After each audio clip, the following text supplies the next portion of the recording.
welcome back to the Citizen channel. We're all staying safe and well, and our Pepsi 11 for the visit. We welcome, the visit of FC Copenhagen, whichever way you pronounce it. Wonderful, wonderful Copenhagen.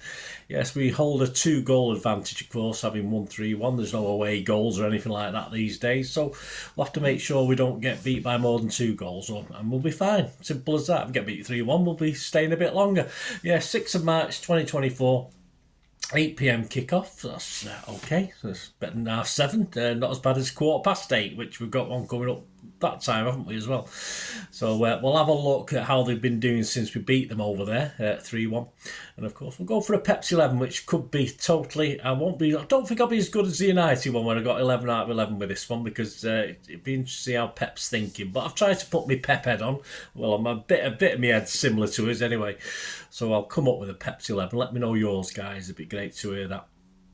And we will see how, as I say, Copenhagen have been coping since they come back from us beating them. The Super League, is it Superliga over there, has restarted, of course. This is on TNT Sports 1 and TNT Sports Ultimate. Please, guys, before I carry on, if you are new to the channel, push that subscribe button, push the bell notifications. Please spread the word, guys. Yes, my Twitter analytics have took a hit because I don't pay for it, so obviously I'm not out there as much as I'd like to be, so it's affecting subscribers. So if you can spread the word, I'll be very much appreciated, guys. I'm just past 3,700 subscribers, so keep spreading the word and push the Bernard button. That'd be great. So it'd be great to have that. And all your comments, as I said, very, very welcome. And please catch me, of course, on the podcast Bolt from the Blue, and also regular on Ray's City Fan TV channel, so we can get me on there as well and follow the links and give them guys your support as well. Right, let's have a look. FC Copenhagen.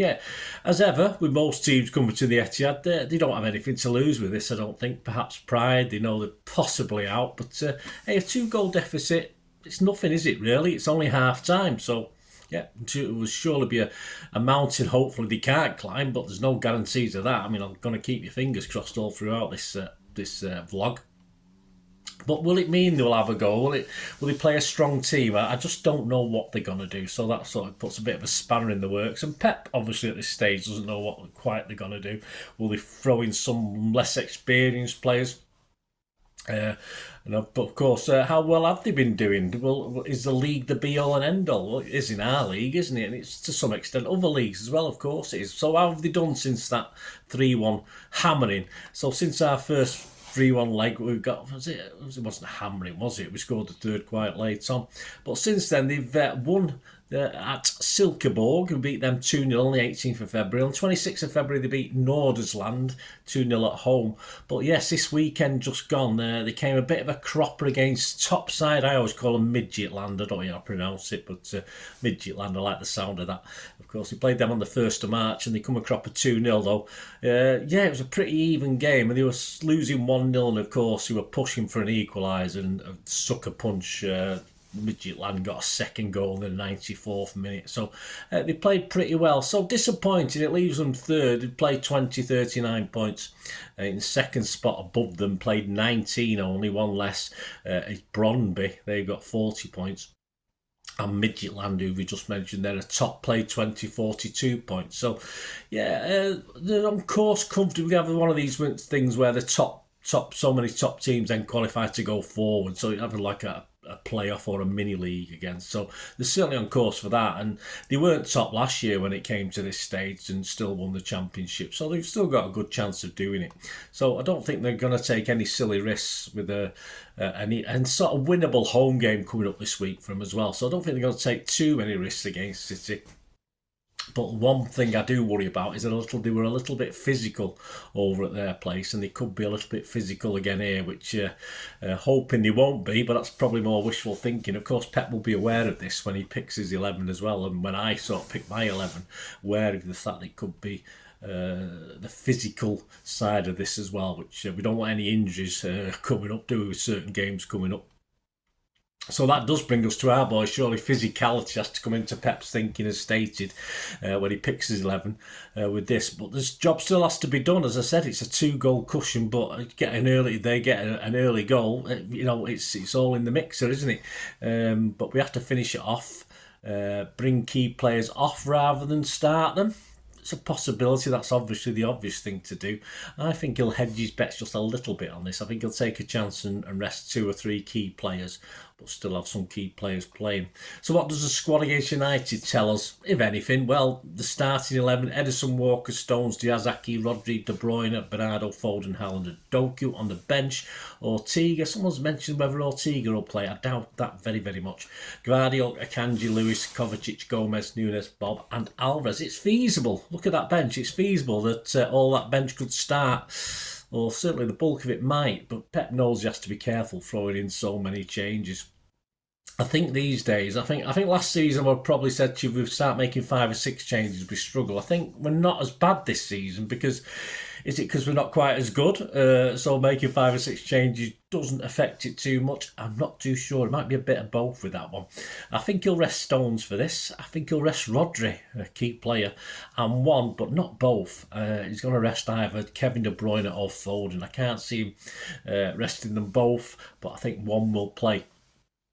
Of course, on my judgment, looking at the Rodri situation, of course, seeing Kovacic play against Luton with a bit of help in midfield, I think Kova with another player that's going to be in my 11 can sort of do that little holding midfield job pretty well. So I think Rodri will get rested for this one. So off the bench, I've got starting, they've coming off the bench, I've got Gvardiol. You've got to assume Gvardiol's fit because he was on the bench against United. So I'm hoping he will fit to give Aki a little rest on the left-hand side. Akanji, Lewis, Kovacic, Nunes, Alvarez. I can see all them starting as well. So you're already talking 6 changes, aren't you, to the team against United. But for me, still good enough with a 2-goal advantage to get a result in this, and that's all that matters. Of course, as far as we know, it's only Grealish at the moment. Hopefully everyone's come through yesterday's United match okay. Hopefully, so Grealish is the only one missing, seemingly. Hopefully it won't be for too long. But I can't see Doku starting against Liverpool, so I have him to start this one again because I just can't. I think Doku's going to play a more secondary role now between now and the end of the season. I think Pep will keep him just for late game, later on and stuff like that. And other guys will have to step up, of course, if Doku doesn't play regular. But I think Doku just needs to be pulled out of it just a little bit for now. Not doubting his talent, but just till he gets more City-fied, I call it, until he gets more City-fied. So there you go. So on those little ifs and buts, my 11 capable of getting result. I mean, a draw will do. A one goal defeat will do. But hey, flipping out, we don't want that, do we? So at least a draw, if not a sort of narrow victory. I'll give you my prediction in a minute. This is my 11, allowing for what I've just said. Ederson, Lewis, Akanji, Diaz, Gvardiol, Kovacic, of course, with Lewis helping him out in the middle there. Nunes, KDB, Alvarez, Haaland, and Doku. Yes, I think that's good enough. I think a few changes, but still good enough. As I say, with the option of Doku won't be starting against Liverpool. I'm not sure who will, but I don't think it'll be Doku. So let me know your 11, guys. Let me know and if you do give us your 11, any thought, if it's much different to mine, let me know where you've come up with a different decision and why, just for your own, if you want to. If you don't matter, just tell me your 11. But let me know what you thought on my comments anyway. Did they make sense? That's all that matters, doesn't it? Anyway, it'd be great to hear from you either way. The predictions, of course, is no Mozzers for this one. There's not been a magazine for the prediction for this game. So I'll just give you my little prediction. Lovely little image there of me in my back garden. So you can guess the sort of year. I think it was probably 1970 by the kit, 69-70. My prediction for this, I'm going to go for a City win, but I'm going to go for a 3-2 win. So it's going to be a lively game. I'll say 3-2 for City. You get 33-1. Average price on that one at the bookies. So there you go. And talking of bookies, what are the odds looking like as at the 3rd of March 2024 for the key things in the Champions League? Well, of course, we're still the favourites to win the Champions League, but since that first leg game against Copenhagen, we've firmed up now to 7-4 from 11-5. Real Madrid are now outright second favourites. They're 9-2. They've come in from 11-2. Arsenal have drifted a little bit. They've gone out from 11-2 out to 13-2. And yeah, you can get now, of course, Bayern Munich were second favourites, but now, of course, because their result in the first leg have drifted out from 4-1 to 9-1. So if you're still confident as a Bayern Munich fan, fill your boots. Match odds, City, a very restrictive 1-7 on to win this. A draw is 15-2. And a Copenhagen win is 18-1. So Copenhagen fans, if you fancy that, let's say I'm sort of going for a tight game. It probably end up 6-0 or something for one of us. But yeah, 18-1. So fill your boots on that one as well. Other most popular scorelines, well, the two most popular scorelines are City 2, Copenhagen 0 and City 3, Copenhagen 0. You can get around 6-1 on that, so if you fancy that. So there you go, guys. My little summing up, my little Pepsi 11. Hope you enjoyed that. As I say, please share your thoughts and please check out my player ratings and talking point show, which will both be available on Thursday of this week after the game on Wednesday. So it'll be far too late Wednesday night by the time I get home. I'm in work 2 o'clock, so there will be mid-morning and afternoon for both of them guys. I've got to go to work the next day. I've not been able to shift my shift or switch my shift, so that's give me about an hour's kip. I think, well, an hour's sat in front of the telly dozing before I have to get up for work at 2 a.m. So fantastic. So I will get those out on the Thursday for you, the talking points, story of the game and the player rating show. And out Friday, of course, as we look forward to the trip to Anfield, out Friday with my Pepsi 11 on that game. Let's see how we get through Copenhagen. Then I'll be able to put together our strongest 11, which no doubt it will be, to go to the Fortress Anfield. And let's face it, it's not the place where we like to go, is it? But sooner or later, we've got to start ticking off the wins, haven't we, surely?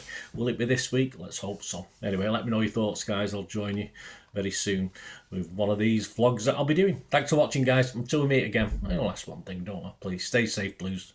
Come on, City! Bye for now.